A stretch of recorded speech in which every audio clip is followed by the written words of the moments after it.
Boa tarde. Estamos aqui, então, no nosso encontro, sexto encontro, Diálogo sobre a Amazônia na Contemporaneidade, ateliê de ideias e propostas. Essa é uma atividade, um ciclo de encontros realizado entre o Instituto de Estudos Avançados da Universidade de São Paulo, o Instituto de Energia e Ambiente da USP e o Instituto Democracia e Sustentabilidade. Já é um projeto que a gente faz desde o começo do ano. E hoje a gente tem um tema muito interessante para o nosso ciclo de debates, que é Sociedade e Cultura da Amazônia, nos romances de Dalcídio Jurandir. E quem vem conversar com a gente essa tarde é o professor Willy Bolle, que começou como nosso participante desse ciclo e hoje é um convidado expositor aqui desse nosso ciclo de debates. Então é com muito prazer que a gente te recebe. E a gente estava esperando esse momento, né, Cláudia? Então, ele é professor titular de literatura na Faculdade de Filosofia, Letras e Ciências Humanas da USP. É autor dos livros Fisionomia da Metrópole Moderna, Grande Sertão.br, o romance de formação do Brasil, além de ser co-organizador do livro, Amazônia, Região Universal e Teatro do Mundo, e o seu projeto de pesquisa é uma topografia cultural do Brasil, da metrópole megacidade através do sertão até a Amazônia. Então, professor, seja bem-vindo, um prazer te receber. O professor vai fazer a exposição, que deve durar em torno de 1 hora, e depois a gente abre a conversa para a gente fazer perguntas e ouvir mais das histórias que ele vai contar. Muito obrigada. Boa tarde para nós. Boa tarde. Boa tarde a todos. Dá para ouvir bem? Então, eu agradeço esse convite por parte do Instituto de Estudos Avançados. Agradeço a simpática apresentação por parte da professora Juliana e agradeço também a toda a equipe técnica que tem ajudado aqui na preparação. É um prazer especial ter aqui a presença das boas-vindas, a dona Margarida, que é filha do Dalcídio Jurandir, e a dona Miriam, a sua neta. Vocês têm aqui, Cláudia ainda está com um exemplar para você, um handout sobre as obras e os principais momentos de vida do nosso autor. Né, Bom, então... e o mais importante de tudo, eu não vou manejar aqui os slides, né? Também não vou ler o que está escrito aí, porque todo mundo está alfabetizado. Quem vai ser a nossa piloto nessa viagem de canoa através da Amazônia? Nós vamos navegar num roman fleuve, é um termo técnico que eu vou explicar. É justamente a Juliana, e a Juliana está sintetizada, então, sintonizada com o ritmo de leitura de vocês. Né? É isso aí. Né? Então, pode ligar o motor da rabeta. Então, qual é a proposta? Né? O tema é muito amplo, né? Sociedade e cultura na Amazônia, e optei por um enfoque monográfico, ou seja, um enfoque a partir dos meus estudos sobre os 10 romances que constituem o ciclo do Extremo Norte de Dalcídio Jurandir. Esses 10 romances abrangem algo como 3.000 páginas, e eu optei por essa obra porque não conheço nenhuma outra que descreva com tanta minúcia o cotidiano da população de Belém e do seu entorno fluvial.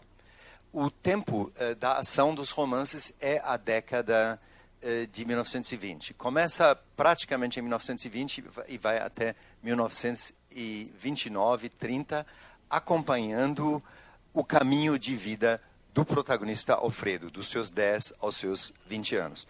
Então, eu gostaria de mostrar aqui como a leitura desses romances é um estímulo para nós, para a gente ver os principais textos que tratam da história social e cultural da região.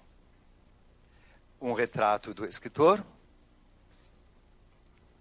E aí um recorte do cenário.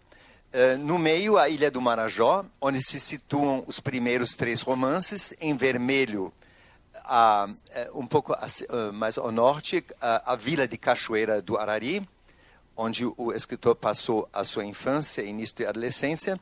E embaixo, Ponta de Pedras, onde ele nasceu. Mais à direita, a cidade de Belém. O romance Belém do Grão-Pará se passa nos bairros centrais e depois seguem 5 romances, ou seja, metade da obra, cujo cenário é a periferia. E totalmente a oeste, já na beira do rio Amazonas, a vila de Gurupá. Aqui, então, esse recorte no contexto de um mapa geral da Amazônia. Vocês podem perguntar, e a representatividade? Eu acho que não só Dalcídio, como também o antropólogo Charles Wegley responderam a isso. Wegley estudou a mesma cidade de Gurupá nos anos 40 e a caracterizou como uma comunidade amazônica. Aqui as capas eloquentes dos 10 romances, desde Chove nos Campos de Cachoeira, a obra de estreia, publicada em 1941, e aí o escritor ficou trabalhando nesse ciclo do Extremo Norte durante 4 décadas, terminando ele chegou a terminá-lo 1 ano antes de sua morte, com o romance Ribanceira, publicado em 1978. Esse eixo dos romances eu coloquei com fundo amarelo. E então nós vamos navegar, né, nessa nossa canoa, pilotada pela Juliana, entre esse eixo amarelo e esse outro, vamos dizer, cor de mostarda, né? Na falta de uma melhor palavra, que são recortes das principais épocas da história da Amazônia, desde os descobrimentos, né, pela expedição de Carvajal, ou melhor, relatada por Carvajal. A expedição foi chefiada por Francisco de Orellana, 1541-42, até chegar à modernização iniciada nos anos 1960 e indo até os dias atuais. Questões de método, pois é. Então, aqui este estudioso da literatura está em diálogo com profissionais da história, da sociologia, da antropologia e da geografia humana. Vejam que responsabilidade, mas sempre me atraíram esses campos anexos. E então, uma das nossas dos nossos métodos de navegação é justamente a gente se apoiar nessa bela fórmula de Antônio Cândido, o romance como uma forma de pesquisa. Vocês podem perguntar, mas explica mais a especificidade de componentes estéticos e ficcionais, né? Então, eu diria, sintetizando um bocado de textos teóricos, a começar por Aristóteles, eu diria que o principal da literatura é nos fazer sentir a realidade, né? Estético vem do grego aesthesis, sensação. Então, esse elemento da percepção é muito importante, e além disso também o imaginário, né? Então, como disse, nós vamos acompanhar então o caminho de vida, numa palavra um pouco mais técnica, seria um cronotopos, segundo Mikhail Bakhtin, ou seja, cronos, tempo, e topos, lugar, né? O caminho de vida do protagonista, né, dos seus 10 aos seus 20 anos, ao longo de um roman fleuve. Essa denominação é do romancista francês Romain Rolland, que escreveu sobre um músico franco-alemão que transita entre os dois países e toma o rio Reno como eixo. E nós temos, no caso da obra do Dalcídio, uma justificativa muito maior de chamar a obra dele de roman fleuve, porque nós vamos navegar pelo sistema fluvial do Amazonas. E ainda só um detalhe. Então, o que eu gostaria de realçar é que o narrador, ele também sabe nos fazer distanciar do imaginário dos personagens. Então, ora ele entra no imaginário deles, ora ele sai desse faz de conta e esta questão, essa dimensão do faz de conta e do provável aguça em nós o sentido para o real. Sempre vou dar ao lado da reprodução da capa dos 10 romances um resumo. Então, vejam aí, o Alfredo é mestiço, né? Isso é uma solução muito bem escolhida pelo narrador para fazer o trânsito entre as classes sociais, inclusive numa cidade racista, ainda bastante racista, e é ao mesmo tempo um romance de formação e um romance social. A família do Alfredo é uma espécie de plataforma para observar a sociedade. E do primeiro romance cabe destacar o papel do irmão adulto de Alfredo, com esse nome irônico, Eutanásio, que nos guia como informante através das fofocas daquela vila. Aqui, então, a técnica que usei. Então, como disse para vocês, a obra de Dalcídio é projetada contra um fundo amarelo. E essas flechas são ganchos de leitura. Tá? Ganchos de leitura, no caso, ele apresenta o prospecto de uma vila do interior, Cachoeira, e isso nos leva... Os romances são em ordem cronológica. Esses outros aqui em ordem aleatória, mas não se assustem, no final vai ter uma recapitulação didática dessas épocas. Então nós vamos agora direto para a segunda metade do século XVIII, para o texto de um dos principais viajantes, um viajante pioneiro, Alexandre Rodrigues Ferreira, autor da Viagem Filosófica ao Rio Negro, e ele justamente nos apresenta prospectos, tanto textuais quanto desenhados, iconográficos das vilas, né? E também as participações, como informante do governo português, informações sobre a população e a economia. Vocês veem lá o que ele realça, né? Coisas que chegam a ser atuais, com relação aos gestores, e ele focaliza também a sofrida vida cotidiana. Aí um prospecto realizado por um dos chamados riscadores, desenhistas, que acompanharam Alexandre Rodrigues Ferreira. Trata-se da vila de Monforte, na Ilha do Marajó, a partir de onde se controla a ida dos barcos para Belém. E aqui, então, um prospecto verbal do Dalcídio Jurandir. No caso, esse texto não se encontra no romance de estreia, mas no terceiro romance, a gente chega lá, mas eu achei o mais paradigmático, né? Então, vocês têm a localização daquela vila do interior, no Marajó, no meio da paisagem, vocês têm os recursos econômicos, gado e pesca, a informação de que o Marajó abastece a capital, e vocês têm a localização do chalé, ou seja, o chalé está nesse anúncio da conferência, né? O chalé onde morava o próprio Dalcídio Jurandir, mas em vez de ser autobiográfico, ele prefere, eu também prefiro, o distanciamento proporcionado pela ficção. Né? Então, o major Alberto Coimbra, o chefe da família, pai de Alfredo. Então, a partir daí, dessa plataforma de uma família, nós vamos enxergar a sociedade local. Para vocês terem uma ideia de Cachoeira, hoje, né, esta foto. E vamos ao segundo romance, Marajó, como o nome da ilha. Este é, entre os 10 romances, o que mais se aproxima de um estudo de campo antropológico. Então, vocês têm aí os principais personagens, vaqueiros, pescadores, empregados e empregadas.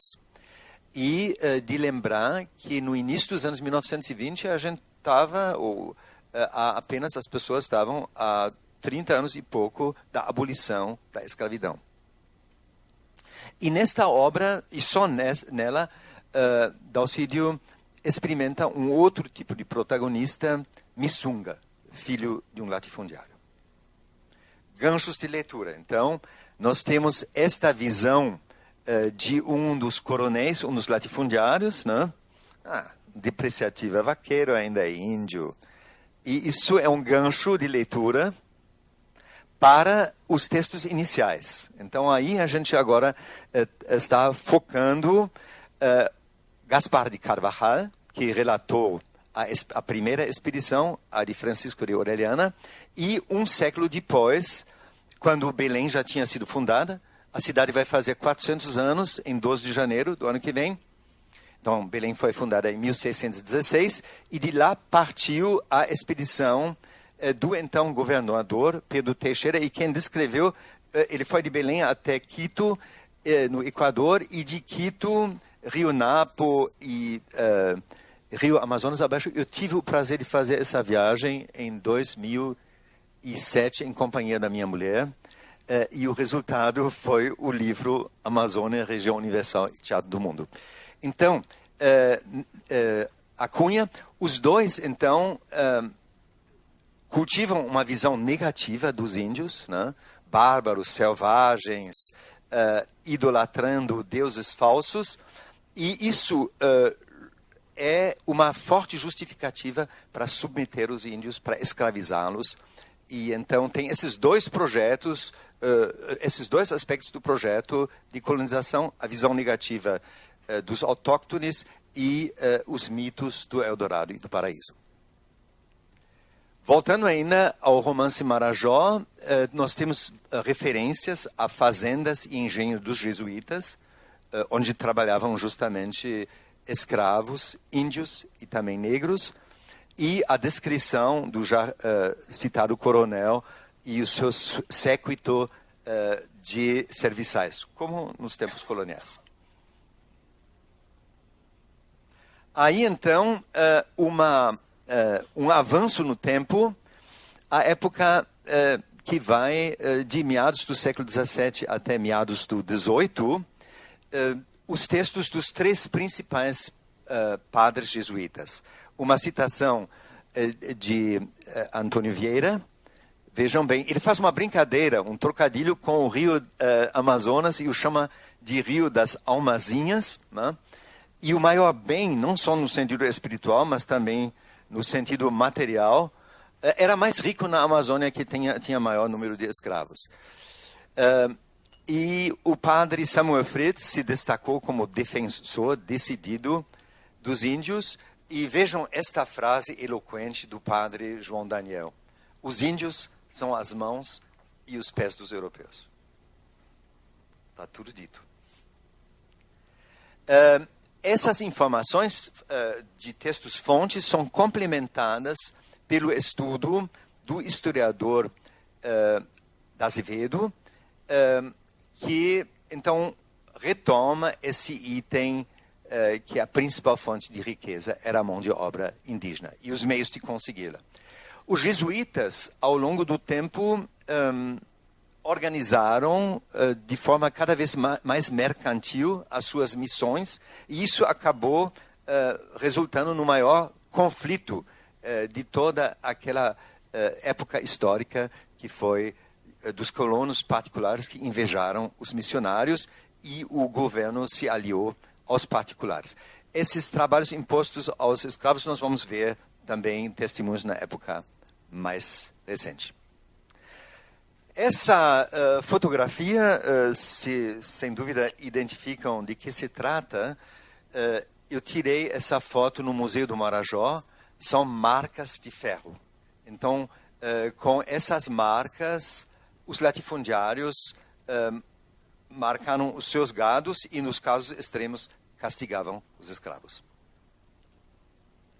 Agora, a terceira obra, a última das três, que se passa na Ilha do Marajó. Opção definitiva, então, por Alfredo.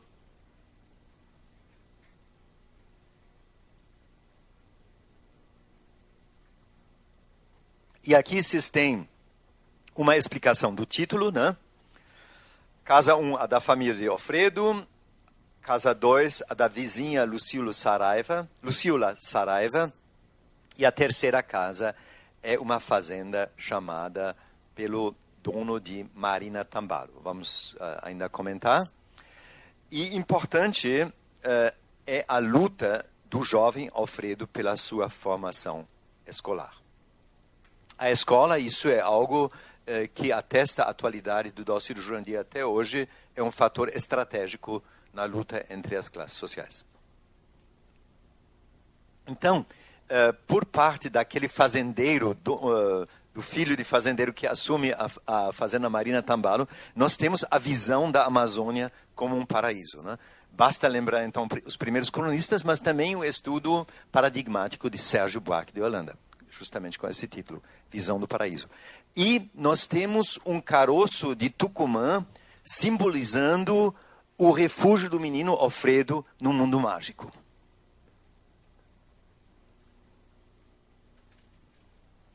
Bom, enquanto isso, vocês veem na foto, mas como eu falei que se trata na ficção de sentir também as coisas, eu passo, mas por favor devolvam, porque é meu amuleto, tá? Para vocês sentirem, eu trouxe lá de Marajó. Então,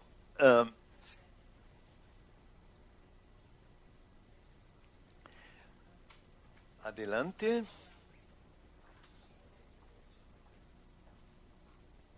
Mas que ele traga sorte para vocês. Então, eu não duvido.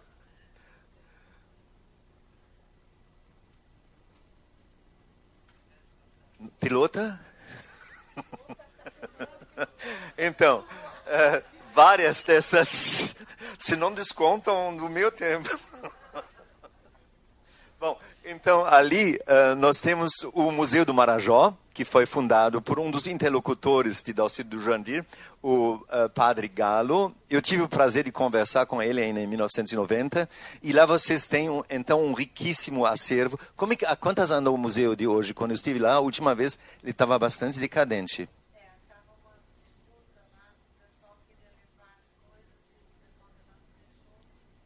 Bom, talvez a gente depois...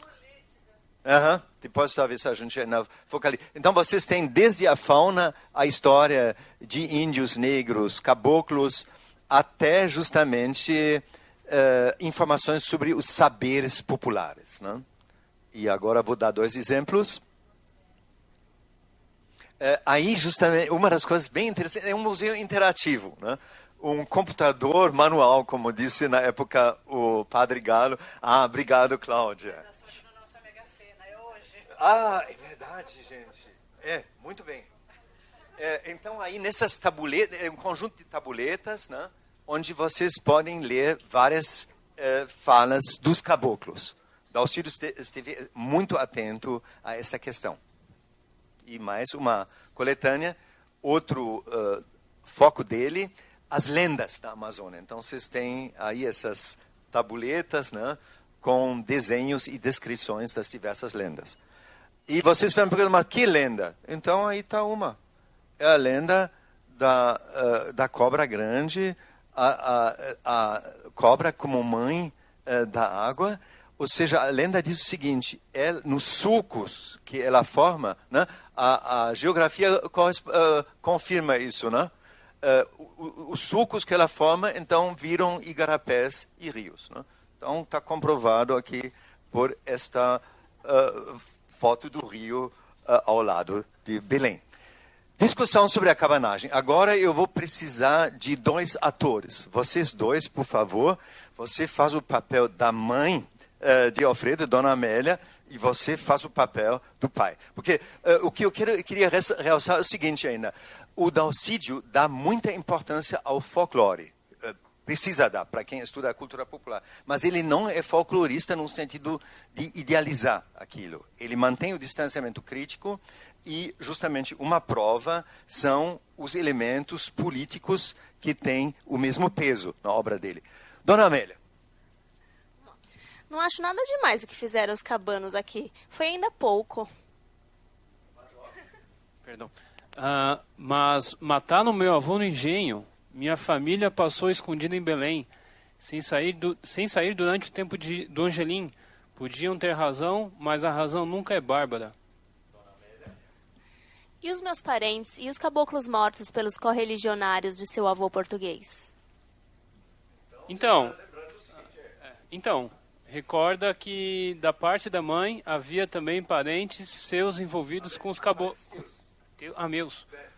Tá. Parentes meus envolvidos com os cabanos. Então, deixo em aberto que partido vocês vão tomar. A questão está aberta até hoje. Muito obrigado pela participação. Por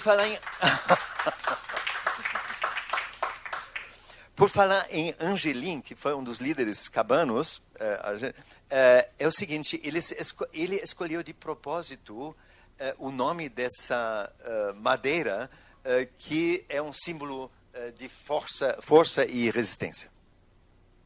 Então agora vamos para a história, né, da ficção para a história, mas vocês veem como o Dalcídio toma o pulso da realidade a todo momento, né? Então nós podemos consultar a obra do historiador Pasquale di Paolo para ver o conflito então entre os cabanos e a classe opressora. Vocês veem aí os diversos segmentos sociais que integraram cada uma das duas partes. Voltamos agora para o outro terreno de luta, né, que está implícito no tema anterior, né, evidentemente, os oprimidos não têm acesso a uma boa educação. Mamãe, me leve para Belém, quero estudar, senão eu morro, disse o Alfredo, de 11 anos. E é isso que acaba acontecendo. No final, a mãe tem que economizar. Ela é justamente doméstica, de tradição iletrada, e ela então cria um porco e com a venda do porco ela financia a ida de Alfredo a Belém. Ele vai morar numa família, nós vamos ainda ver. E este grupo escolar vocês encontram até hoje no centro, na região central, numa Generalíssimo, Avenida Generalíssimo. E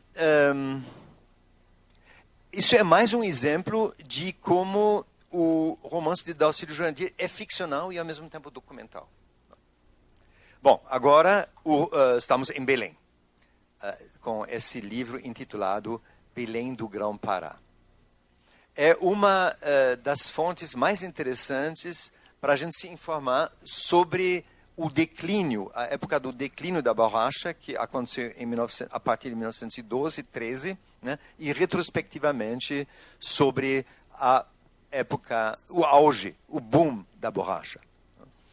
E para conhecer Belém é excelente se vocês acompanharem a trajetória do Alfredo, se são iniciados à cidade. Então, em termos de fontes históricas, nós temos do Roberto Santos a História Econômica da Amazônia e esse estudo da Bárbara Weinstein sobre a borracha na Amazônia. Com esse produto que começou a ser explorado em grande escala a partir de meados do século XIX, a Amazônia obteve uma visibilidade internacional. Então, houve uma demanda crescente, houve necessidade de importar mão de obra, vieram, então, grandes levas de nordestinos. Vocês veem aí, pelos números, um aumento da população. Durante meio século, a população mais do que triplicou. E tem o outro lado. Na Ásia, houve uma concorrência. E na Ásia, enquanto na Amazônia as seringueiras estão espalhadas, como a natureza quer, na Ásia foi feito um plantio científico sistemático, que acabou rendendo muito mais.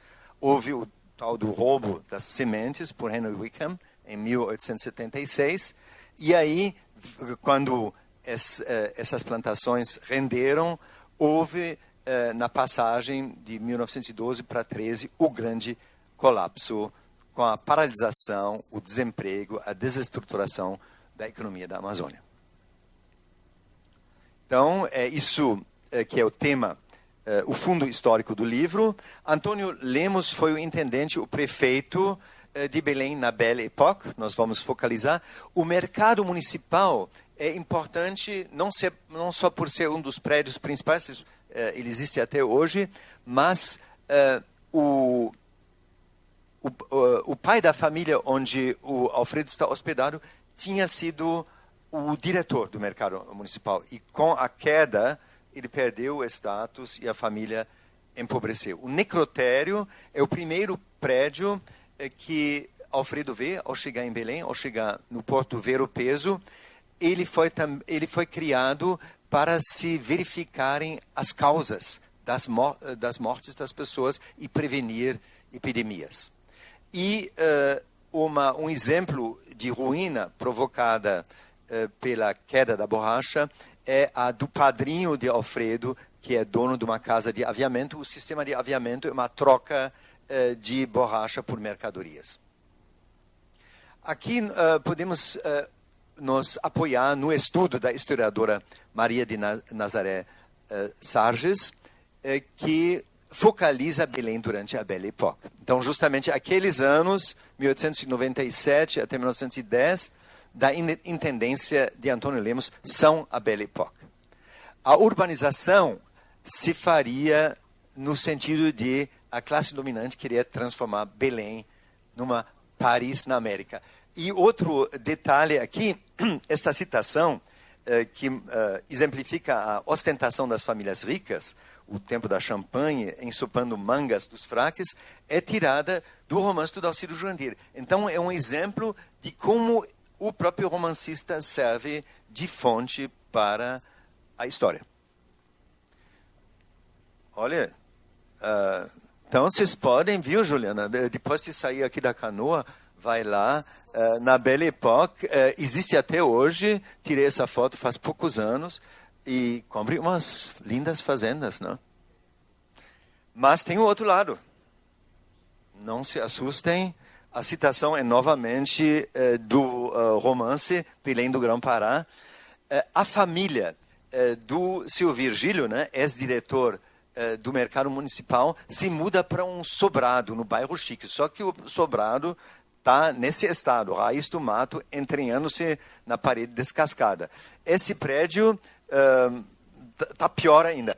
Eu o fotografei no centro de Belém, a uma centena de metros do Paris na América. E então vocês têm, da perspectiva da classe média, onde Alfredo está hospedado, uma visão das outras classes, não? A primeira, a gente fina que ostenta, tem os operários, e lá na periferia, os excluídos. E através de algumas citações, vocês veem como as estruturas coloniais subsistem, porque, inclusive, o Dalcídio sinaliza isso desde o título. Ele não fala em Santa Maria de Belém do Grão-Pará. Ele utiliza, para os anos 1920, a característica do Grão-Pará. O Grão-Pará já era, mas ele quer mostrar com isso justamente essa persistência da escravidão, primeira citação. Trouxe a encomenda para serviços pesados, é uma dona elegantemente vestida que pergunta isso para um canoeiro no Ver o Peso, e a peça é uma menina do interior de 9 anos que tem então esse destino. Libânia, vejam aqui também na palavra Libânia está, né, ela nos faz lembrar liberdade. Nós já vamos ver no próximo slide o que significa aqui e no tempo anterior liberdade. Então vocês vejam, nós estamos agora retrocedendo até o século XVIII, a era do Marquês de Pombal. O irmão dele, Francisco Xavier de Mendonça Furtado, foi então governador do Grão-Pará e Maranhão. Ele que promoveu a expulsão e desapropriação dos jesuítas, que faziam sombra aos negócios do Estado e dos particulares, e decretou a liberdade dos índios num chamado diretório. Vocês forem consultar, ele está inclusive disponível no website. E aí vocês têm algumas, na correspondência do Mendonça Furtado, algumas correspondências bem esclarecedoras, o que significam a liberdade. Se os homens não querem trabalhar, são metidos numa calceta, e as mulheres na prisão. E como a mão de obra indígena ficava cada vez mais escassa, então ele, juntamente com essa companhia geral do comércio que ele criou, importou escravos da África. Então, é contra esse estado de coisas, de uma opressão constante, que se rebelaram, se levantaram os cabanos no contexto de juntas autoritárias, de uma sequência de juntas autoritárias no Pará, depois da independência do Brasil. No Pará tudo foi mais lento, mas os inspiradores, os líderes cabanos se inspiraram na Revolução Francesa e na independência dos Estados Unidos e de vários das colônias hispano-americanas. E aí, quando houve um excesso de violência com eles, os cabanos tomaram Belém. Aí vocês têm os dois principais líderes, Francisco Vinagre e Eduardo Angelim. Ambos foram meio obrigados e meio fizeram fé no governo da União de entregar o governo ao Marechal Rodrigues, o primeiro, e o outro ao General Andréa, que foram enviados, então, do Rio de Janeiro, a bordo de uma armada. E o General Andréa não queria saber de conversa, ele organizou a matança dos cabanos, e esses 30 a 40 mil mortos representam 15 a 20% da população da Amazônia, então. Mas a cabanagem continua viva na memória popular. Só lembrar o Memorial da Cabanagem em Belém, construído, idealizado por Oscar Niemeyer, e a Assembleia do Pará, do Estado do Pará, chama-se o prédio Palácio da Cabanagem. Agora, nós vamos então para a primeira das 5 obras que tem como cenário a periferia de Belém. Ele está hospedado no barraco de uma parente, Dona Celeste, e a Dona Celeste também vai ser importante neste romance. Ela será uma segunda protagonista.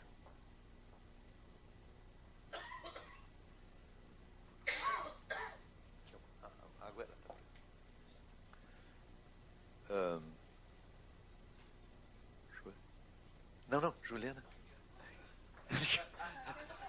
Então, nesse romance, nós vamos ter uma... Mas faz parte, Juliana, totalmente. Nós estamos falando sobre o... Mas você está certa, você está nos lembrando que ficção é mergulhar no imaginário. Exatamente, interiorizar. Está pilotando otimamente. Então, iniciação à periferia. Esses dois são integrantes de um grupo de professores e alunos de uma escola da periferia de Belém. Eu conheci esse grupo em 2009, durante o Fórum Social Mundial, que se realizou em Belém. E então, de lá para cá, a gente tem encenado os 5 romances que se passam na periferia. E depois, para quem se interessar, eu já distribuí 2 textos. Saiu, na semana passada, um artigo onde eu resumo, numas 20, 25 páginas, a experiência ali das nossas montagens. Então, este aqui é o irmão, à esquerda, o irmão da Dona Celeste, que leva o Alfredo para lá. O professor Moisés está fazendo o papel de Alfredo, e ele está apavorado com aquelas profundas de descer lá para os que se chama os covões. Bom, agora está no momento de a gente, juntamente com os historiógrafos, ir para a nossa época atual, né? A modernização a partir dos anos 60. E eu escolhi aí 2 textos representativos, um organizado na década de 90, final da década de 90, entre outros pela socióloga Edna Castro, e o outro é de 2012, do jornalista Lúcio Flávio Pinto, que escreve, inclusive, sobre Belo Monte, né? Esse projeto dessa barragem. Não existe coisa mais atual do que escrever sobre barragem, não é? E então ali são lembradas as etapas da modernização. Vocês já andaram pela rodovia Belém-Brasília? Então eu tive o prazer de andar por lá, de Brasília a Belém, no ano remoto de 1967. Então, pouco depois, ainda era terra, grandes nuvens de poeira. A Transamazônica, um século depois, e os grandes projetos que aqui as minhas interlocutoras e interlocutores conhecem muitíssimo bem. Vejam só o aumento espantoso da população. Então, a Amazônia tinha 2,5 milhões em 60, e hoje, olha, esses dados eu me certifiquei aqui com o pessoal, os estudiosos do Instituto. 28 milhões. Impressionante, né? E aí vocês têm a evolução demográfica de Belém. RMB é a região metropolitana de Belém. Ou seja, nessa RMB, hoje, nós temos mais de 2,5 milhões de habitantes. Ainda a modernização, aqui vocês têm um texto de um conhecido nosso que participou ativamente, o professor Saint-Clair Trindade Júnior, né, que escreve, então, sobre os usos do solo em Belém. Né? Essa é a tese de mestrado dele, final dos anos 90, depois ele completou pela tese de doutorado.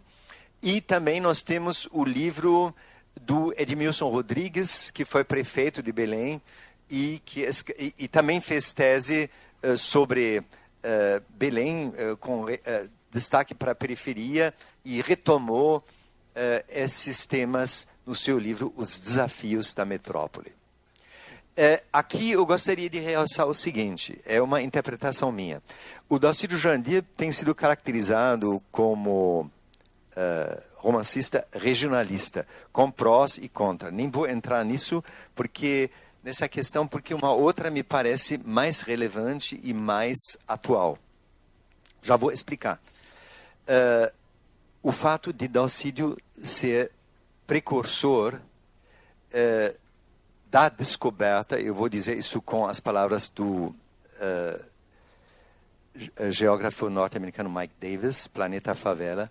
Dalcídio nos dá testemunhos nessas obras que se passam na periferia de Belém, que aquilo são fragmentos iniciais do nosso planeta favela. Portanto, longe de ser uma questão regional ou regionalista, a questão não poderia ser mais de interesse mais universal, e é de se lembrar que essa descoberta da modernização como basicamente contraditória vem desde o século XIX, desde os tempos das reformas do prefeito Haussmann, que modernizou Paris, embelezou a cidade, mas também fez com que a população pobre fosse expulsa para a periferia. Walter Benjamin registra isso, David Harvey e Mike Davis, então, traz isso, atualiza esses dados nas metrópoles e megacidades do nosso tempo.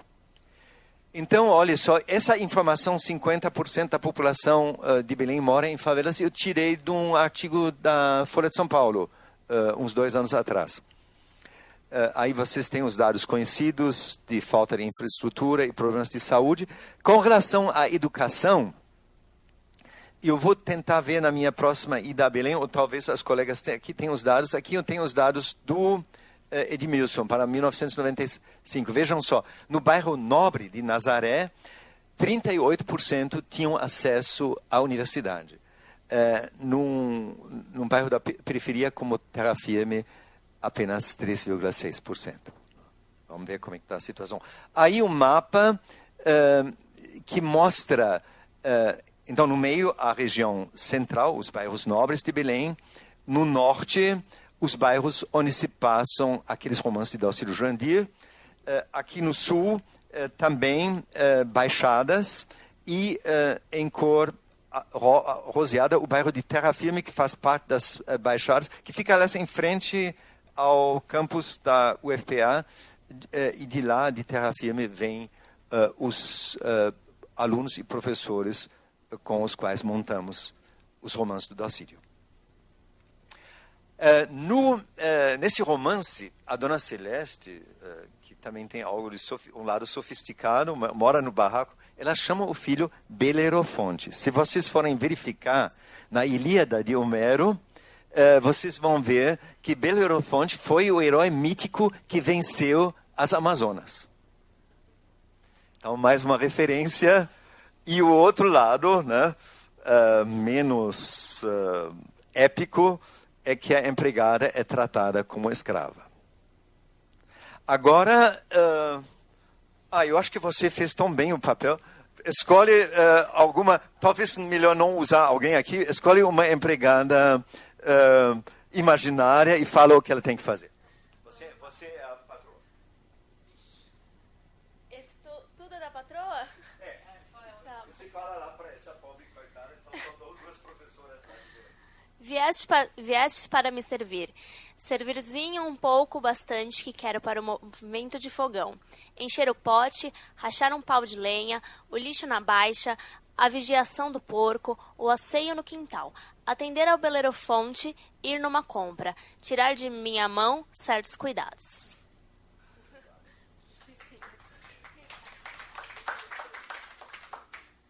Esses eram tempos antigos, gente, não se assustem. É ficção.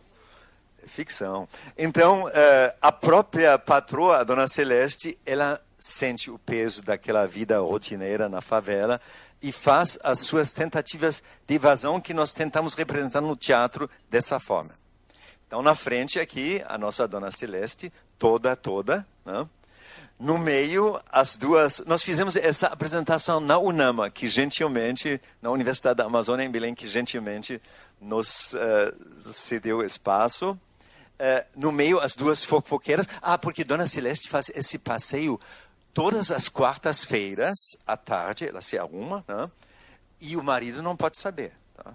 Mas a vizinhança toda comenta. À esquerda tem o Alfredo como um detetive que quer esclarecer o mistério da Dona Celeste. Será que ela vai se encontrar com alguém? Né? Depois, não, a gente pode fazer as nossas hipóteses. E no alto da cadeira nós introduzimos esse elemento, o professor Valdinei, que dá uma aula, que é professor de geografia e que dá uma aula de geografia histórica sobre os lugares de Belém que a Dona Celeste atravessa. Você vê, a geografia está sempre presente nas minhas preocupações.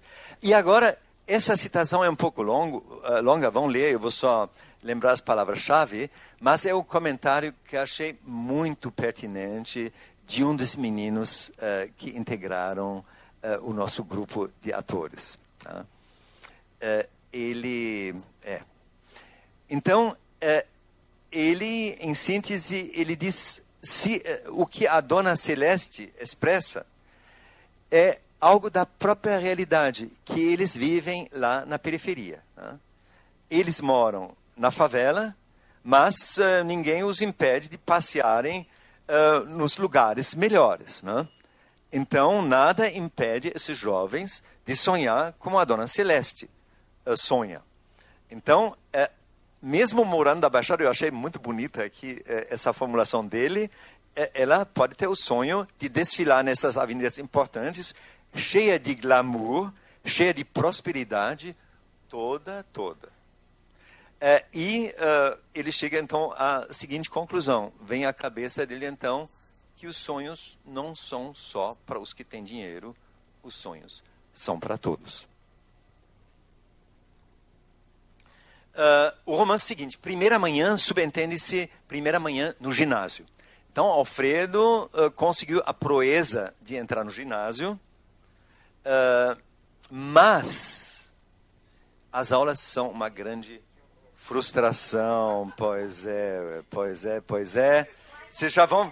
Hã? E então, ele vai passar para a alternativa Escola da Rua. Agora, eu vou pedir para você ler as duas falas das professoras. Que horror. Não, na próxima. Por favor. Primeira manhã.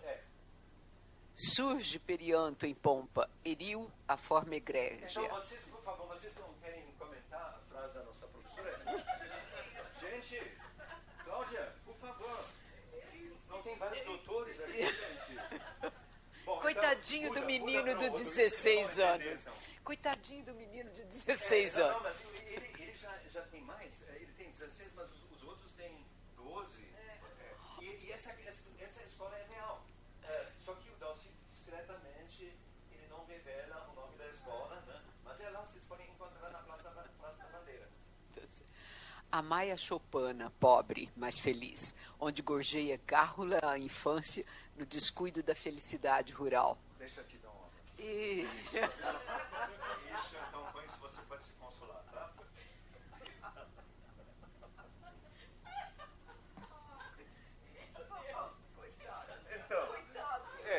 Então aí, né? Aí ele vai para a escola da rua e nós vamos ver. Por favor, ele encontra então um professor que não é alienado, o único não, que se chama professor Moquém, e o Moquém então dá para Alfredo o seguinte conselho. Prepare-se, mas para as provas com essa que ali passa. É a lição que te dou. O mais são letras e algarismos. Não é verdade?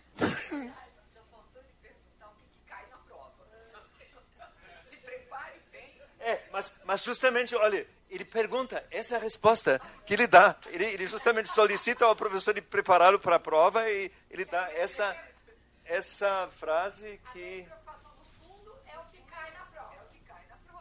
Todo o resto não deve Agora, ser esperado. como todo mundo sabe, os principais desafios não caem na prova escolar, né?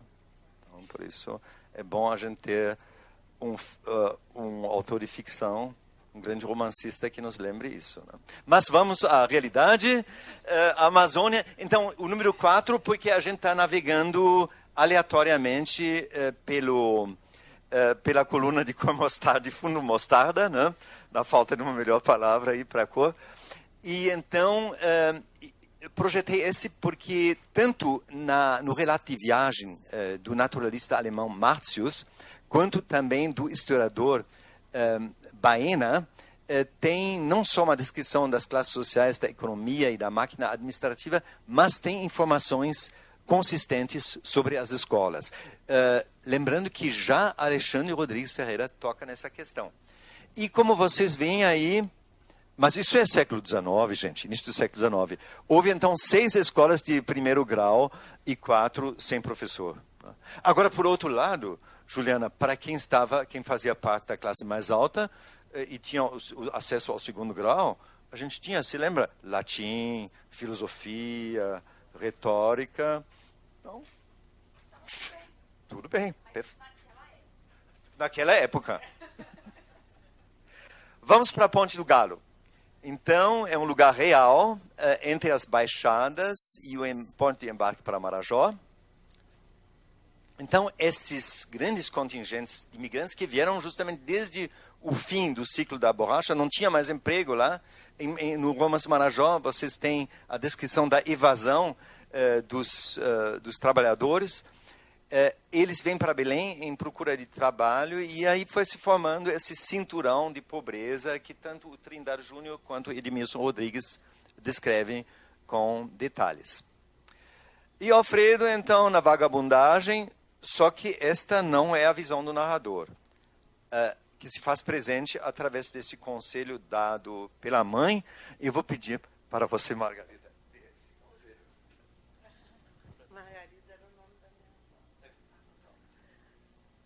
Desforra de pobre é estudar. Muito obrigado. Vamos então ver o cenário real. A Ponte do Galo, em fotografia recente, então, né? Não precisa fazer comentário. Se fala por si, né? E então, vamos ver alguns ganchos de leitura desse livro. Ele se passa em boa parte também no Marajó. O Alfredo, nas férias escolares, volta para Cachoeira. lá não apenas ele ouve histórias de gente, de pequenos proprietários, lavradores serem expulsos do campo, como a mãe lhe conta justamente esta história de um bandido e assassino que foi nomeado chefe de polícia. E aí ela fala... Claro, nós estamos sempre, o tempo todo nós estamos falando de outra época. Estamos falando de 1920. Então, daí ela então fala esta frase. Justamente, a gente está falando falamos de escolas, estávamos falando da época da borracha. Então, é importante lembrar que naquela segunda metade do século XIX se formou uma literatura da Amazônia. Até então, a grande maioria dos textos era por parte de viajantes estrangeiros como o William Bates. Agora, por que eu destaquei aqui o Inglês de Souza, História de um Pescador? Porque justamente ali nós temos uma cena, o protagonista pescador é um tapuio que não quer saber de escola, mas o padre local da região de Óbidos, Alenquer, diz para ele: olha, é bom você estudar para você poder se defender contra as arbitrariedades do seu patrão, o capitão Fabrício. Então, essa frase, desforra de pobre, estudar, tem uma história anterior.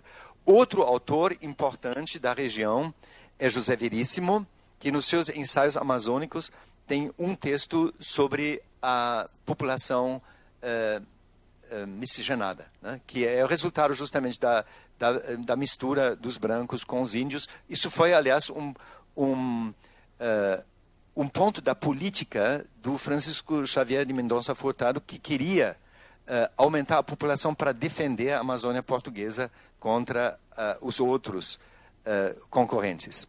E à direita, do lado direito, a capa, 2 títulos diferentes para os ensaios sobre a Amazônia de Euclides da Cunha, um autor de projeção nacional e internacional, Um Paraíso Perdido, novamente o Topos do Paraíso, e eu acho particularmente atual esse título, A Margem da História. Até hoje, a Amazônia, vista daqui da região sudeste, fica à margem da história.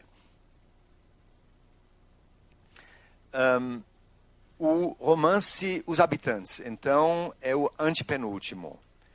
Aí está na hora, então, de nós falarmos da moça Luciana, que já aparece desde primeira manhã. Então, Alfredo se sente culpado por estar hospedado na casa onde ela deveria morar. Mas ela foi boicotada pela família e, em vez de ir para o ginásio, acabou na prostituição. Aí também o Dalcídio é bem real, ele descreve, dá o nome da rua, deixa eu ver, Padre, deixa eu ver como é que chama, não me lembro agora, vou lembrar. Então o Alfredo resolve investigar o caso e o título tem mais de um significado.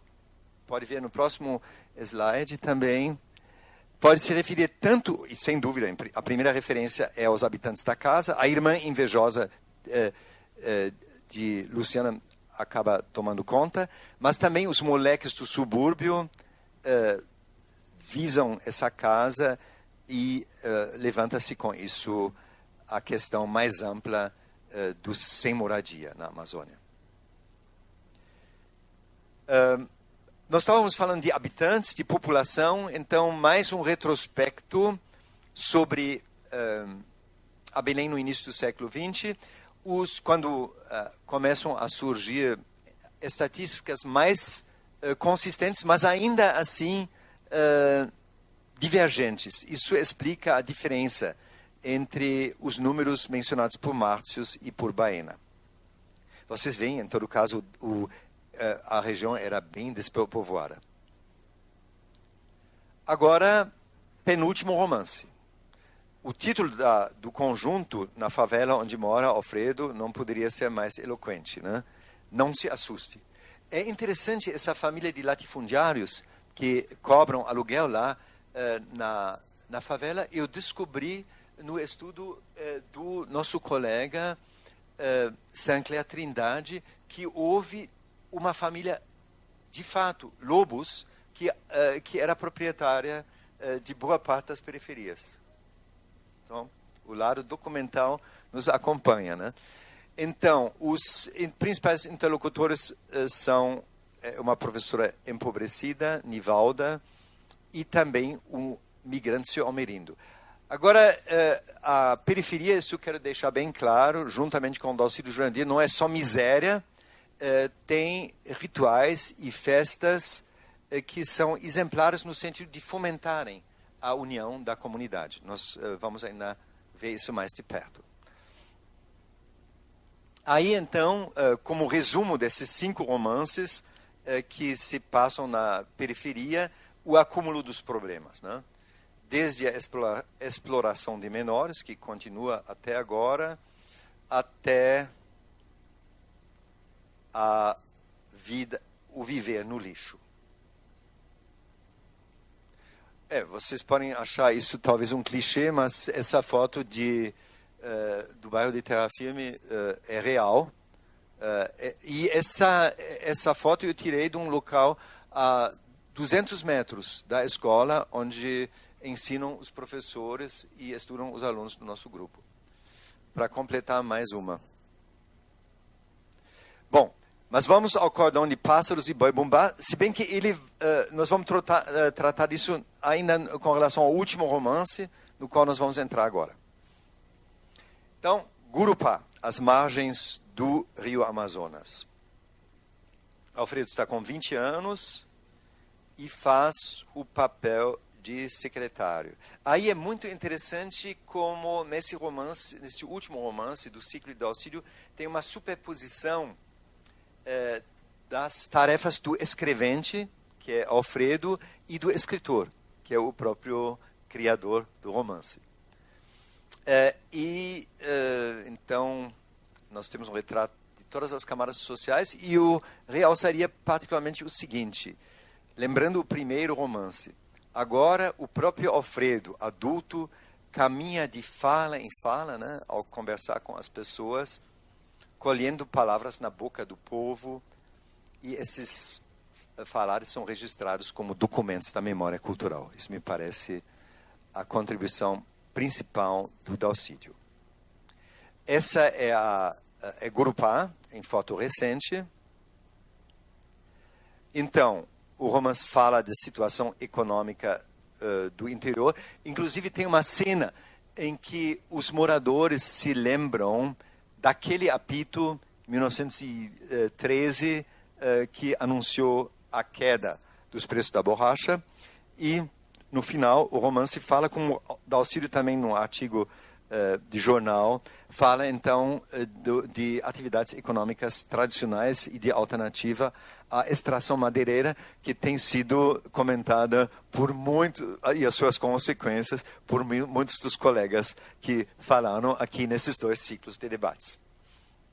E aí as diferenças de classes sociais, vejam, os nomes são os que circulam entre a própria população, né? E essa última frase, né, que é uma pérola, né, ela aqui é expressamente proibido ler e escrever, não é irônica, é de um burocrata, o promotor daquela vila que acha que gostaria de colocar esse afixo no trapiche. Vamos, paralelamente ao livro ao estudo desse interlocutor do Dalcídio, o antropólogo Charles Wegley, autor de Uma Comunidade Amazônica. Aí ele descreve, justamente retoma a questão das classes sociais, as atividades econômicas, aponta para a falta de médicos e escolas. E então, o que fazer naquele ritmo? Juliana, naquele ritmo, o jeito é a gente ir para as festas, né? Então, vamos a elas. Nós temos, no romance Marajó, descrições da festa de São Sebastião e de Nossa Senhora da Conceição. Em Ribanceira, a festa de São Benedito. Em Belém do Grão-Pará, uma das maiores festas religiosas do mundo. E não são só religiosas, viu? É fácil guardar, Juliana, é rezar e dançar. E então, no cotidiano, nós temos ainda no nosso bairro o cordão de pássaros e o boi-bumbá. Então, a própria capa do Wegley é bem festiva e podemos aprofundar. Lá ele descreve, então, além das festas, o culto, a crença no santo, nos pajés, né? Então, vai-se simultaneamente ao médico, né? Se houver médico, e ao pajé, né? E tem as ervas todas, aquela lista que você estudou lá no Museu do Marajó. E essas irmandades e festas contribuem para unir a comunidade. E quem descreve em detalhe esse teatro que o povo cria é o autor Marcondes de Moura. Então, vejamos lá. Uma foto de um cartaz da festa de São Sebastião, em Cachoeira do Arari. Esta é a festa de São Benedito, 2012. E aqui mergulhamos no Círio. Né? No Círio costuma ter mais de 2 milhões de pessoas. Né? E o pássaro, então, falei do pássaro. O pássaro, como explica o Marcondes de Moura, é uma figura, então, do imaginário popular. Na verdade, já o Spix, colega de Márcios, descreve um desfile de pássaros e animais da tribo dos Ticuna, na fronteira da Amazônia brasileira com a Colômbia. E, então, esse mito do pássaro geralmente é desenvolvido dentro de uma história melodramática, uma história de amor, de uma família de nobre. Então, o pássaro acaba sendo morto por um caçador, mas nós estamos no mundo da magia e o pássaro é ressuscitado. E tudo como também é ressuscitado o boi-bumbá. O boi-bumbá, então, nasceu com relação às atividades dos vaqueiros no Nordeste. Ele foi símbolo, o boi-bumbá, da resistência dos escravos. E lá também nós temos o ritual da ressurreição. Tentam, à sua vez, respectivamente, uma especialista em Umbanda, um médico, um padre. E o mais bonito que eu vi foi uma encenação em Belém recentemente, que foi o próprio grupo que manteve essa tradição das festas, ressuscitou o boi morto. Esse aqui, nesse desfile do boi-bumbá, eu pude participar graças a uma dica de uma professora que integra o nosso grupo lá em Belém. Então, é o boi marronzinho em terra firme. E o interessante, notável, é que a comunidade faz questão de chamar os meninos e as meninas para integrarem essa festa, para eles justamente crescerem com esse sentido comunitário.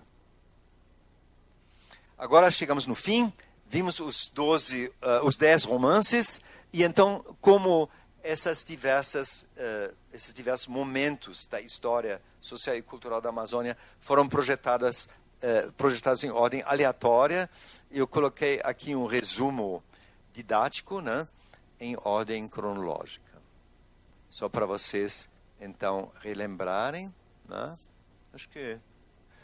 E vocês reparem que eu mudei o fundo agora das capas dos romances. Eu passei do amarelo para com a mostarda para sinalizar que o ciclo do Extremo Norte, do Alcide Jurandir, faz parte das obras canônicas que nos informam sobre a história da Amazônia. Para resumir, eu diria, retomando o que eu falei há pouco, eu vejo a contribuição especial dele em ter nos deixado um dicionário no sentido próprio da palavra, uma coletânea não de vocábulos, mas de dicções, de falas que representam a memória coletiva. E com um post-scriptum, este slide e mais um, este ano saiu publicado esse livro, Relações entre Brasil e Alemanha na Época Contemporânea, que publiquei, eu te mostrei esse livro outro dia, que publiquei com um colega, e aí nós convidamos a ex-diretora do grupo com o qual fizemos as montagens teatrais, 3 professoras e também o aluno que faz o papel de Alfredo para escreverem sobre inovação e investimento no futuro. Então, eles comentam nesse artigo desde as barragens até a escola. Último slide. Esse é o nosso grupo na apresentação que fizemos na Feira Panamazônica do Livro, em maio, junho do ano passado, em Belém. Aí o cenário da favela, né, de Chão dos Lobos, não se assuste. No chão, o lixo que caracteriza. O protagonista Alfredo, aqui à direita, que está voltando então para a favela. Ele, quer dizer, agora o Wallace, o aluno real, acabou de prestar pela 3ª vez o Enem, para ver se entra, sendo que ele publicou um livro que circula no Brasil e na Alemanha, e até na China, porque eu levei um exemplar para lá. Mas este aluno, então, já está fazendo pela 3ª vez a tentativa de ingressar na universidade. Eu termino com esta fala dele, que ele citou numa conferência para a qual nós o convidamos em 2012, aqui no Departamento de Teoria Literária da USP. Citando Wallace. Na periferia, vocês vão encontrar uma série de jovens sonhadores que se propõem como objetivo ingressar na universidade. Pois um estudo na universidade é para um jovem da favela o único caminho através do qual ele pode ter sucesso na vida. Eu agradeço a atenção de vocês.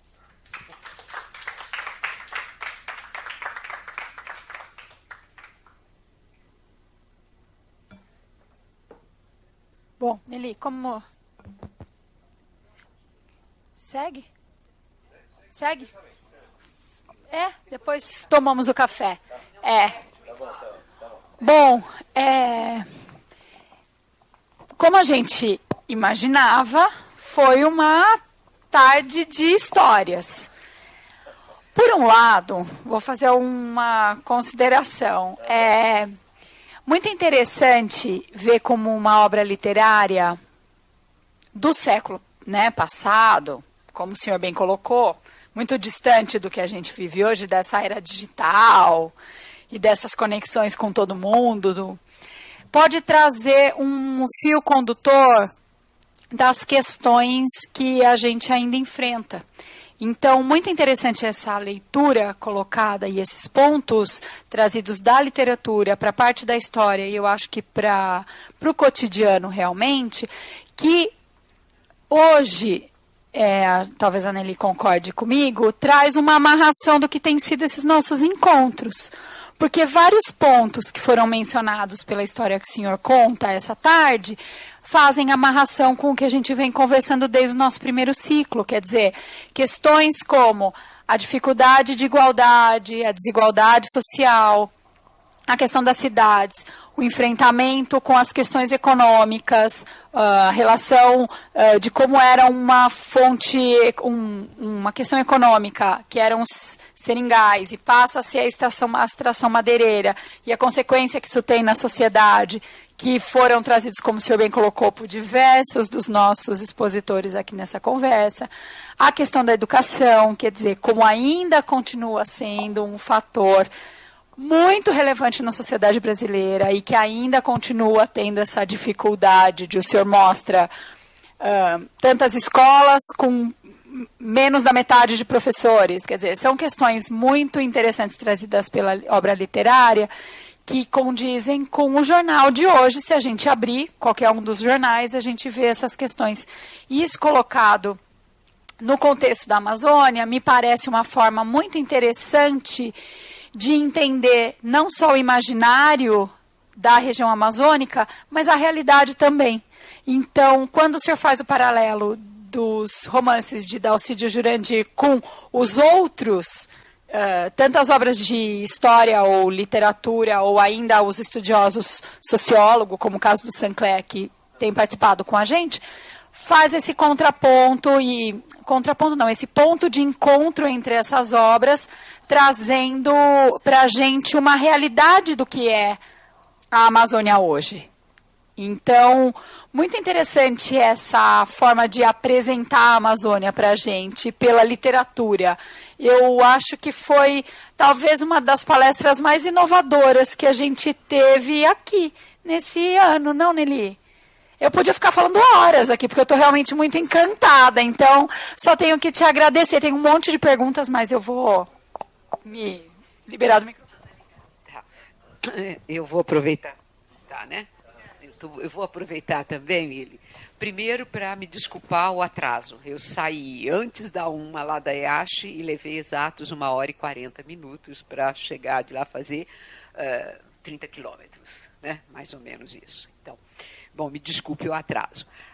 Eu queria primeiro fazer um comentário, realmente viajei, né? Talvez a forma mais simples de dizer exatamente essa. O teu fio condutor do romance à realidade, né? Você usa o romance como fonte bibliográfica, né? Você faz todo um outro trabalho, mas ele conta parcialmente a história. E você foi resgatando isso, né? Fazendo uma costura de todos esses pensamentos, e realmente, infelizmente, ainda é a realidade que a gente vê, né? Os ciclos econômicos, o auge e o declínio, né? A dinâmica social, o enriquecer e depois empobrecer, né? O sair do centro, do lugar bom, e ir para uma periferia que não era assim tão bom, né? A questão dos sonhos, né? Então, ir para você passear no lugar bonito da cidade, né? E reconhecer esses lugares e fazer deles sonhos. Então, acho que... E aí eu acho que a gente podia tirar uma série de outras coisas da sua fala, mas realmente é bastante interessante, por uma leitura que não é muito comum, né? Por quê? Talvez a gente seja sério demais em algumas profissões disciplinares, que você acaba perdendo, de um lado, contato com as artes de um modo geral, e aí me permita colocar a literatura aí dentro, né? Com as artes de um modo geral, né? A gente não vê no teatro, não vê na expressão literária, não vê na música, com muita frequência, esses elementos que você foi arrancando, né? E à medida que você falava, me fez lembrar, eu tenho um colega hoje que...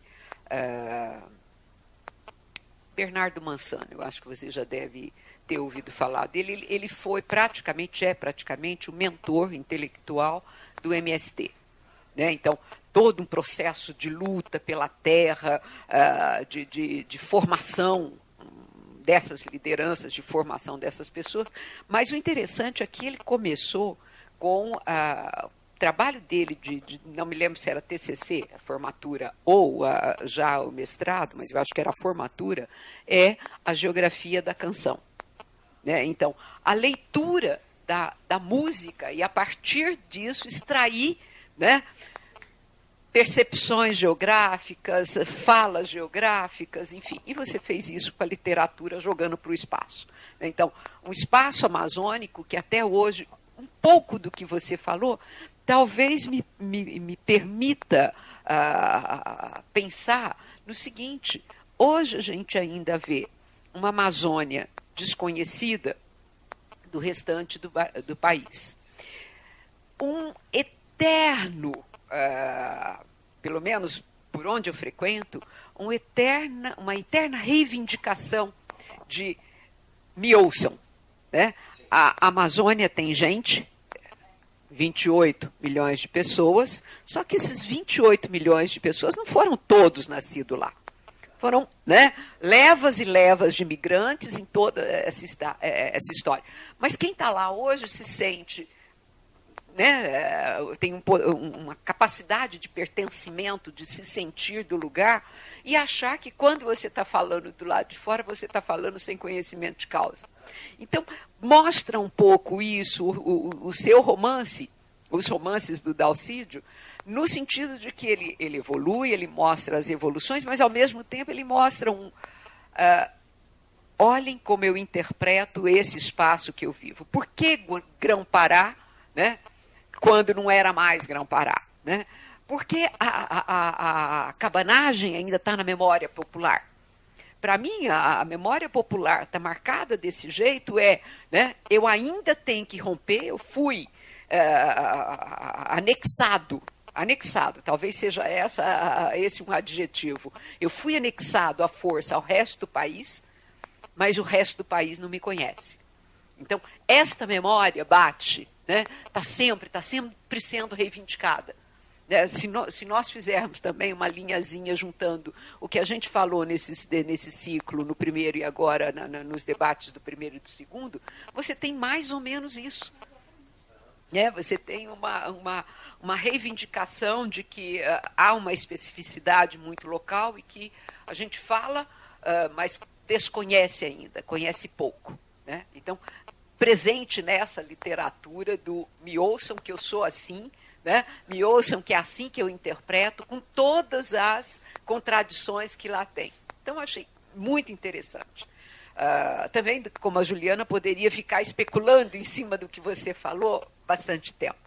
Então, eu queria te dar os parabéns, em primeiro lugar, por isso. Segundo, por ter, de uma certa maneira, resgatado, via literatura, muito dos assuntos que a gente tem falado. Então, isso mostra uma atualidade, ainda que os romances tenham terminado em 1976, né? Mas uma atualidade de 2015, 2016 ainda. Né? Então, são muitos anos. Queria fazer um comentário de uma das coisas que você falou, e ainda ligando com a própria literatura, que não é realmente muito comum você olhar da cidade para os processos que acontecem. E quando você fala na mudança de Belém, né, na transformação na periferia, a imagem que você trouxe, onde está a periferia, ela está exatamente perto do lugar nos lugares que são menos valorizados. Né?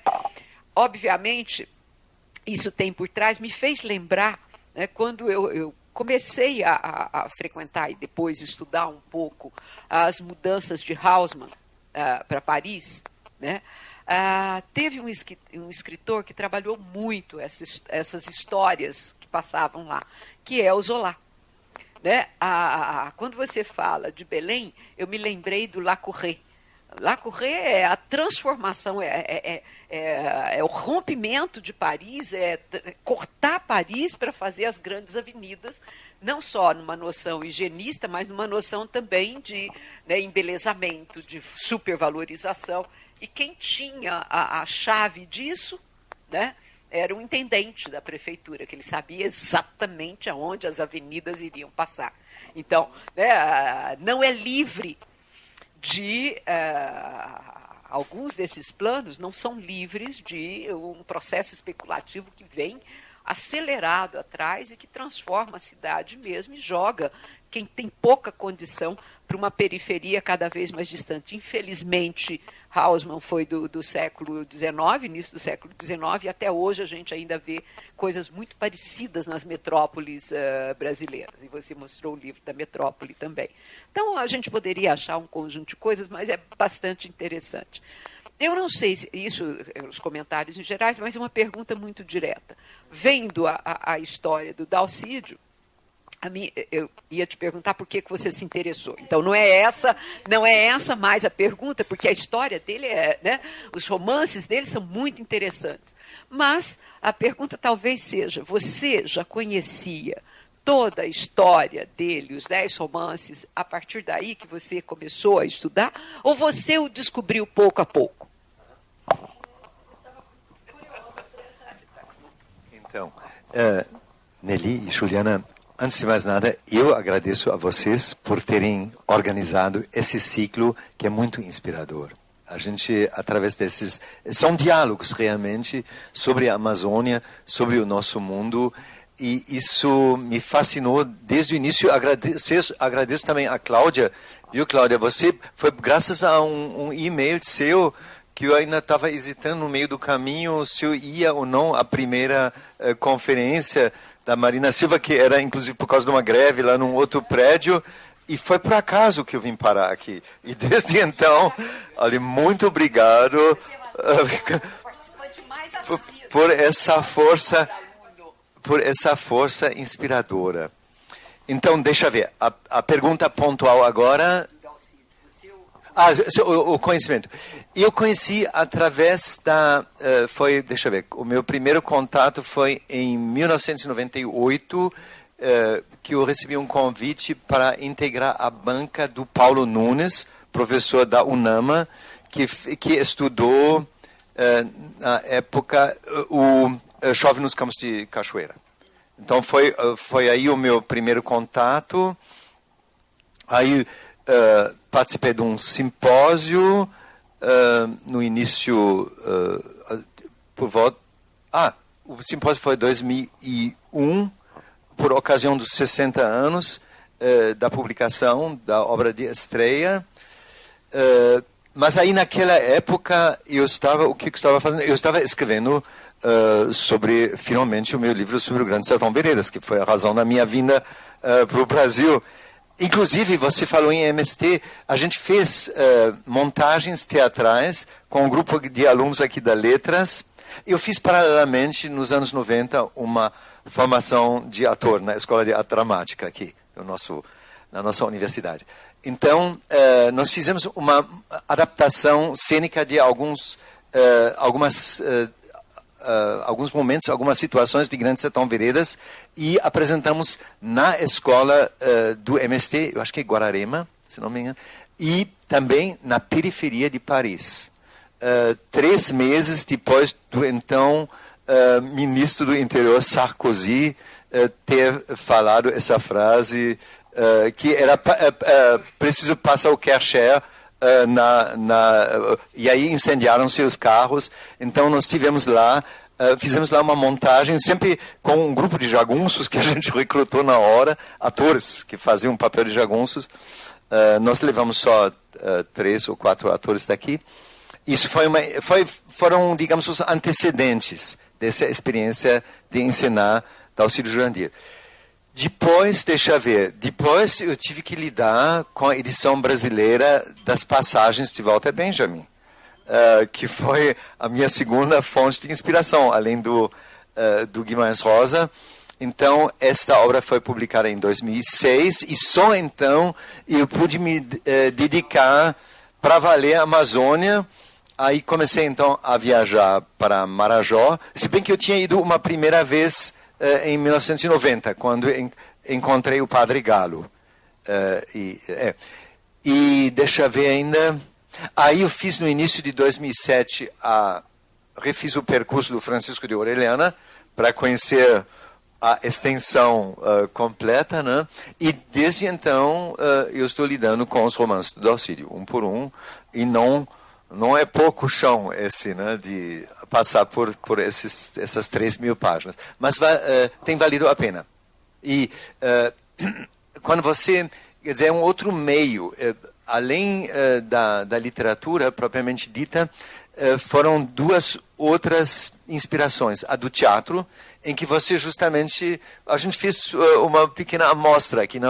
É outra coisa quando a gente lê e capta a fala na boca do povo, né? Acompanhando o Dalcídio.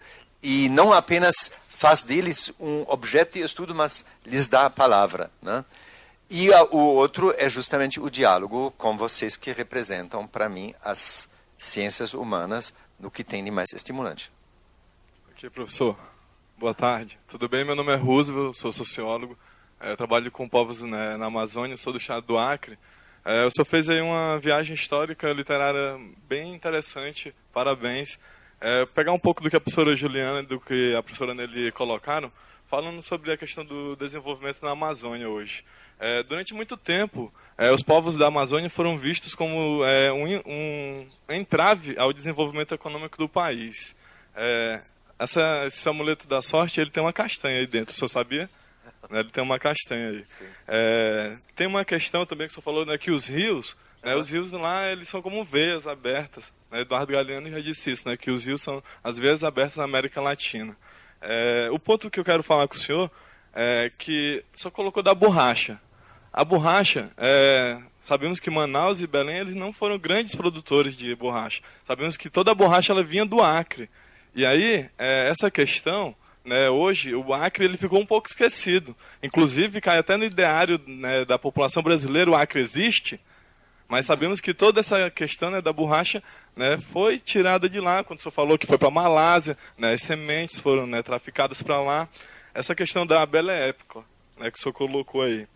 Aí tem a questão que eu quero colocar, que é debater essa questão do desenvolvimento sustentável, que traz na questão macro. Penso o desenvolvimento na questão macro, mas, né, no sentido de governo, para trazer a questão do envolvimento sustentável, onde vai se debater nas bases, nas comunidades ribeirinhas, seringueiros, nos indígenas, né, aquilo que de fato vai ser pontual para o crescimento e para o desenvolvimento deles.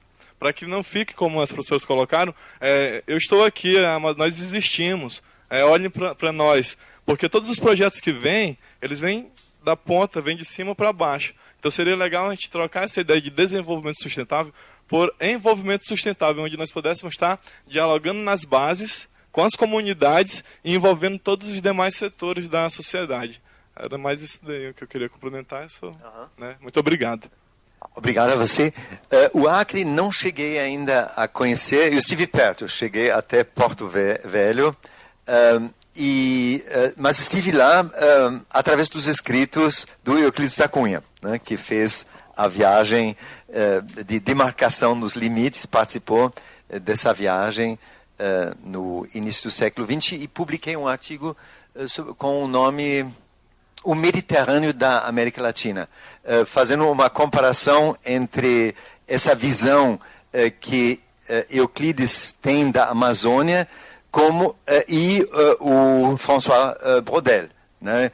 A obra dele, La Méditerranée, é uma das mais significativas em termos de história e geografia. Né? É uma das referências da historiografia no século XX. E o Dalcides inventa, então, um lugar, já passando do Acre para as terras peruanas, de onde ele tem, num ponto alto, uma visão, normalmente na planície amazônica isso não é possível, mas uma visão do conjunto daquele mar de rios no meio das terras, né, do Mediterrâneo. Agora, quanto ao desenvolvimento sustentável, uma das conferências mais interessantes neste ciclo aqui foi a da professora Marilene, lá de Manaus, que nos mostrou um mapa das comunidades indígenas e das escolas, que eles próprios sustentam, né, organizam, e eu acho que o caminho mais eficiente é por aí, para falar com as palavras de um Soissons Vitar, que eu conheci em Berlim 2 meses antes de vir para o Brasil, em 66, o Rudi Dutschke, que depois foi vítima de um atentado da extrema-direita. O Rudi Dutschke disse, ele tinha uma dupla estratégia, uma inspirada na figura de Mao Tse-tung, é a longa marcha através das instituições, e caso esse caminho não desse certo, ele tinha uma alternativa, aprender apesar das instituições.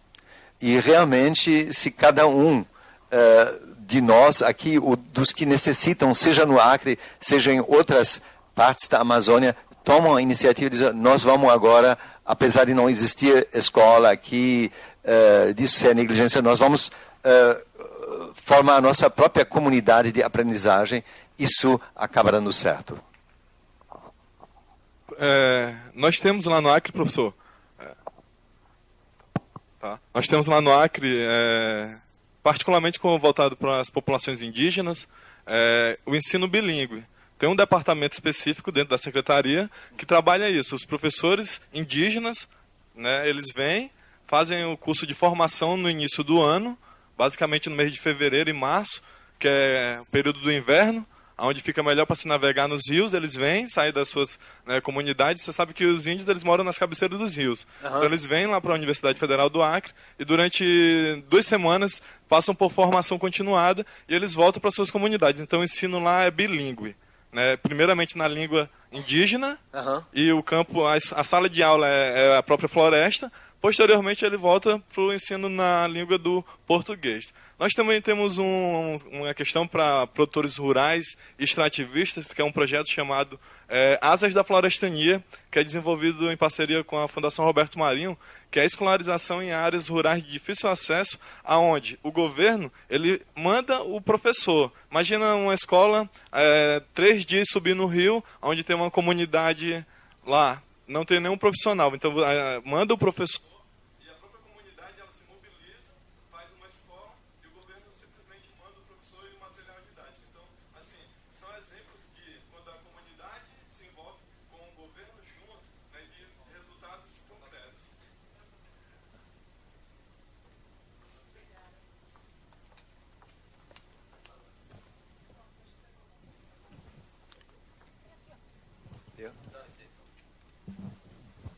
Não, é só para complementar. Então a questão assim, é falar sobre envolvimento sustentável. Que quando você se discute políticas públicas voltadas para indígenas, ribeirinhos, extrativistas, né, o professor Milton Santos mesmo, né, colocou isso aí. Você tem que discutir a globalização do local, né, para o global, não do global para o local. Eu só vou entender o problema do indígena quando eu estiver lá dentro. Não adianta eu olhar daqui de fora e traçar um projeto que vai achar que vai beneficiá-lo sem eu antes ouvir. Então, assim, no Acre nós temos esses 2 exemplos, que é da escola para as comunidades rurais, onde a própria comunidade se organiza e faz a escola, e o governo simplesmente envia o profissional, e nós também temos essa questão do indígena. Aí também tem uma contraposição. Enquanto nós temos com os indígenas valorização do saber, da questão de criar plantas medicinais, de hortas medicinais, aí nós temos um contraponto que é a questão da alimentação, que aí já é ela toda industrializada, enlatada. Então, são essas questões, quando se fala de desenvolvimento sustentável, você não vê essas particularidades. Então, quando se fala do envolvimento, você vai ouvir quem? Diretamente aquela pessoa que está usufruindo daquele benefício. Não sei se deu para o senhor me compreender. Sim. Muito obrigado. Eu que agradeço a você de ter mencionado, isso será divulgado justamente pela internet, essas experiências que são paradigmáticas. Eu acho importante, então, a gente focalizar experiências desse tipo que possam servir de modelo e incentivar outros, e com as facilidades de comunicação, isso funciona. Eu vou pedir para a Miriam segurar um momento o microfone, porque não tenho 3 mãos. Eu vou precisar as minhas 2. Para sintetizar o que acabei de dizer, o que você relatou, o desafio é fazer a ponte entre a civilização representada pelo caroço de Tucumã, né, que é dos caboclos, dos indígenas, e a civilização representada pelo pendrive, né?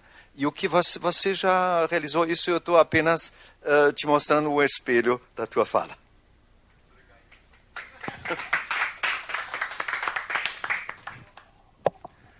Bem, apresentar novamente, né, Diego Pinheiro. Professor Willy, obrigado pela apresentação. Eu também concordo com o que a Juliana e a professora Nini colocaram acho que voltando um pouco na fala de inovação, olhando toda a jornada que a gente teve até aqui, como foi interessante e foi legal também a tua apresentação, também fez lembrar um pouco a apresentação da professora Marilena, em relação, porque às vezes a gente tem não desmerecendo nenhum tema, todos os temas são importantes, mas olhando um pouco até o meu caso, às vezes a gente trabalha tanto com desmatamento, e a gente às vezes não que se cansa, né, mas vai até o limite com alguns temas. Eu vou começar fazendo a primeira pergunta. Não ficou claro para mim quanto tem do Dalcídio no Alfredo, se tem. Eu senti bastante do Dalcídio no Alfredo. E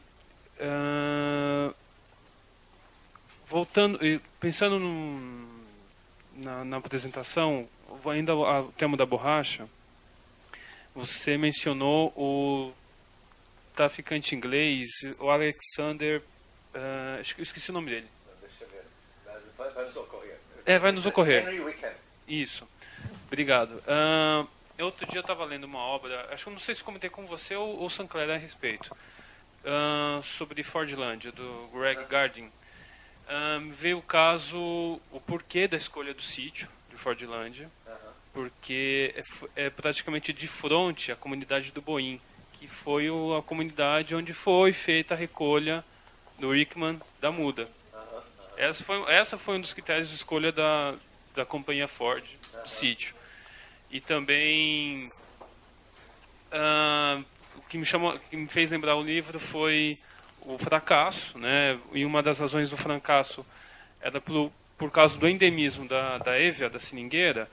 Ela foi introduzida como exótica na Malásia, no Sudeste Asiático, e lá ela teve o êxito, mas não na Amazônia, né? Não pôde ter o êxito com a monocultura da borracha. Na escala como queriam, né? Deu certo na Ásia, deu certo na Libéria, mas não aqui.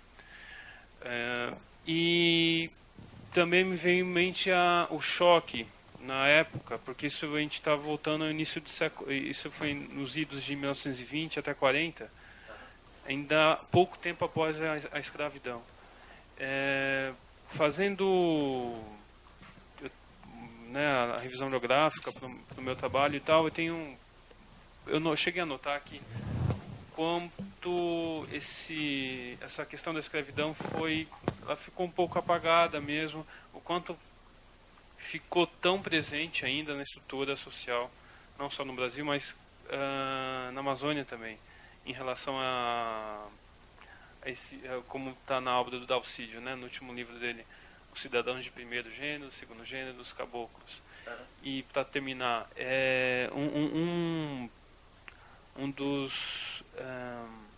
uma das características que me lembra o choque que foi a chegada da companhia Ford, com uma mão de obra até então habituada ao aviamento, habituada à escravidão, eram os salários pagos pela companhia Ford, que eram $5 ao dia. Isso em 1920, após a escravidão. Teve esse lado, mas uma corrente migratória para lá, mas também pouco tempo depois uma revolta pela imposição do sistema, do modo não só de produção, mas até mesmo na interferência da dieta alimentar dos funcionários da companhia Ford, que levaram a uma revolta, queriam matar os americanos, chegou a esse tipo de conflito. Acho que é só isso, para não me estender mais. Obrigado. Então, vamos às 3 perguntas. A primeira, a relação entre Dalcídio Jurandir, o escritor, e o protagonista do seu romance. Talvez o que eu vou dizer agora possa ser completado por Dona Margarida e Miriam. Eu acho o seguinte, que Dalcídio, nessa figura do Alfredo, tem elementos autobiográficos, mas a estratégia de escrita do Dalcídio Jurandir não é autobiográfica. Ele incorpora esses elementos num universo ficcional. E isso, a meu ver, fazendo uma comparação com o teatro, é uma maneira de você se proteger como pessoa. Você dizer, olha, não vai confundir agora o cara que está fazendo a conferência. Uma coisa é o que ele está afirmando, uma outra coisa sou eu. Eu estou fazendo um papel. Né? Quando estou aqui, eu estou fazendo um papel. Então, eu acho que é isso que é uma estratégia não só do Dalcídio Jurandir, mas de outros grandes ficcionistas. Um deles foi mencionado com toda razão, o Émile Zola, que é sem dúvida um dos precursores do Dalcídio, porque o Zola introduziu o componente documental científico no romance. Né? Vocês querem comentar?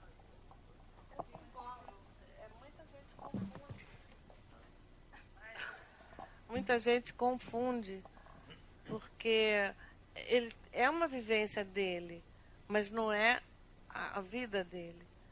Tem muita coincidência, mas na verdade ele viajou.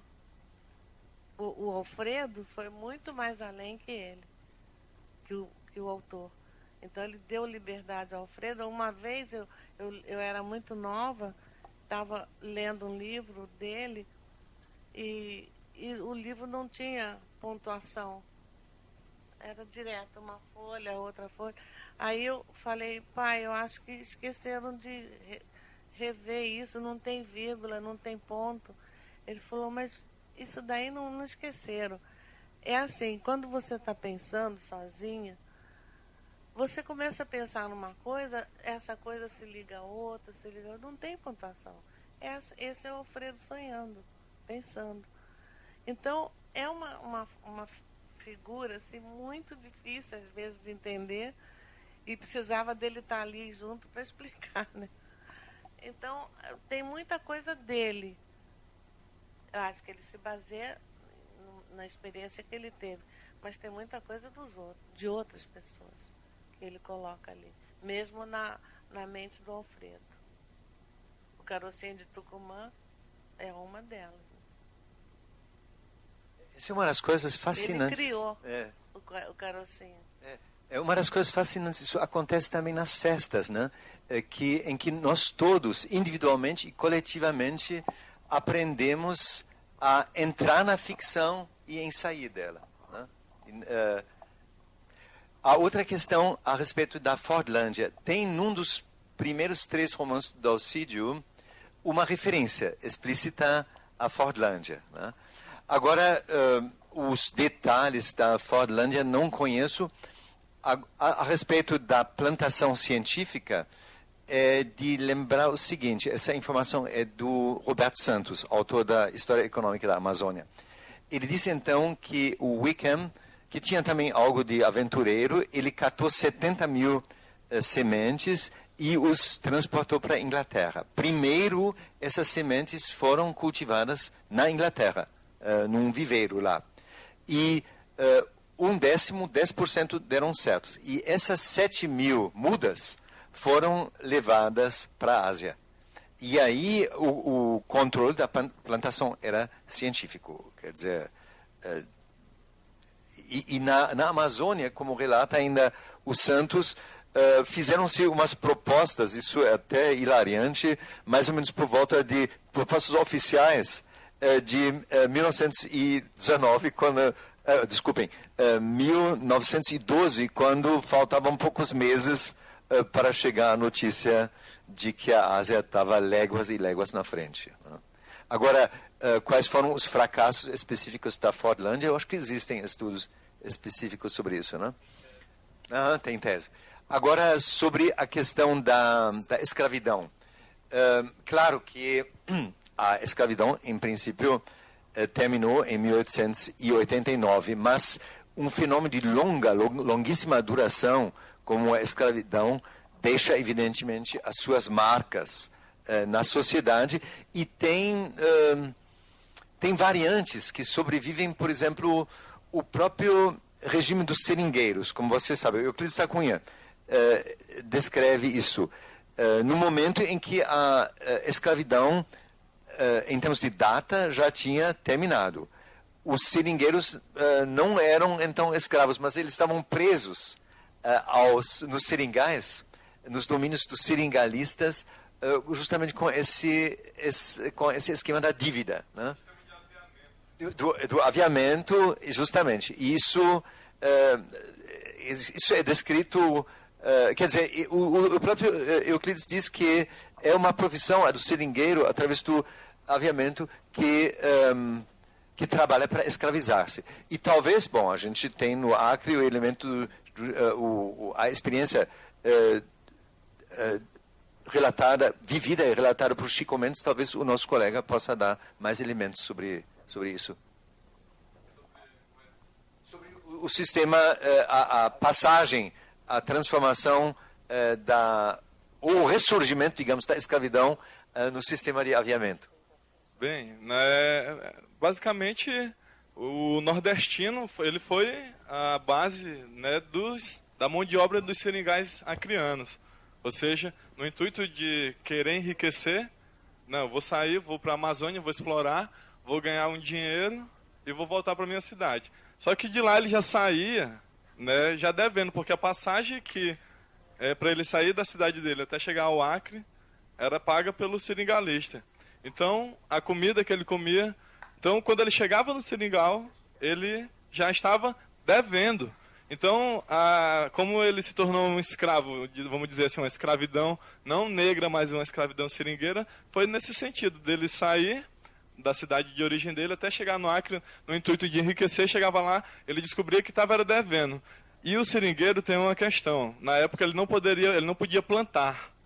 A única obrigatoriedade dele era simplesmente, né, cortar a seringa. Ele tinha que toda a alimentação ir buscar, né, lá na casa grande. Então isso provocava um endividamento e a gente costuma dizer como uma certa escravidão velada. Né? Seria mais ou menos isso, se deu para, né, ser bem claro.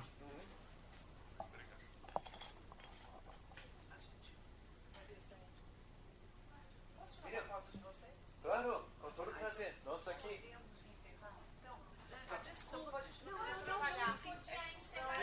Aí, isso. Então tá. Para a gente encerrar, então, o agradecimento formal do IEA, do nosso grupo, tá? Pela sua participação e por colocar um tema que é pouco pensado. Muito obrigada.